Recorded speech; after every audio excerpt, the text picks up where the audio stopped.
अहिल्यानगर जिले में बढ़ती मोटरसाइकिल चोरी की घटनाओं को देखते हुए पुलिस अधीक्षक सोमनाथ घारगे के आदेश पर स्थानीय अपराध शाखा ने एक विशेष जांच अभियान शुरू किया।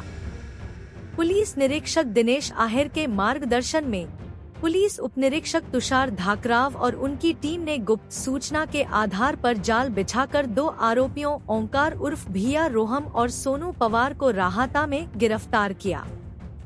इनके कब्जे से चोरी की गई कुल 8 मोटरसाइकिलें बरामद की गई हैं, जिनकी कुल कीमत लगभग 8,70,000 रुपए आकी गई है। इस गिरोह द्वारा अहिल्यानगर, नासिक, पुणे और छत्रपति संभाजीनगर जिलों में चोरी की घटनाएं अंजाम दी गई थी।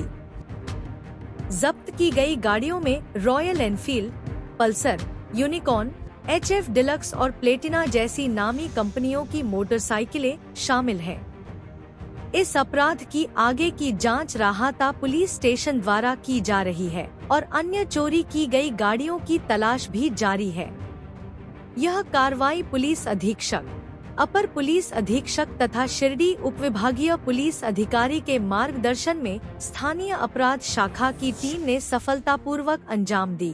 नाशिक जिल्ह्यातील सिन्नर पोलीस स्टेशन येथे एका युवकाचा खून झालेला होता। सदर खुनामध्ये भैया शैलेश रोहम तसेच सोनू पवार राहणार साकुरी तालुका राहाता हे सदर गुन्ह्यामध्ये फरार होते।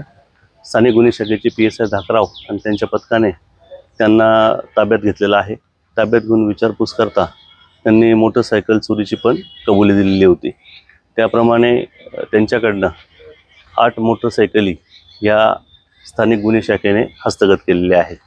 या सिन्नर येथील खुनाबरोबरच या आरोपींनी राहाता परिसरामध्ये एक रॉबरी आणि एक खुनाचा प्रयत्न असे गंभीर गुन्हे पण केलेले आहेत।